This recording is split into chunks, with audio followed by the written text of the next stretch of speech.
రోమియోలకు రాసిన పత్రిక 5వ అధ్యాయము 6వ వచనం.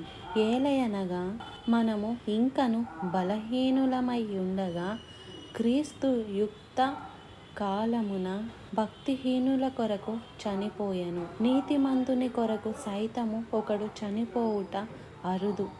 మంచివాడి కొరకు ఎవడైనా ఒకవేళ చనిపోవ తెగింపవచ్చును.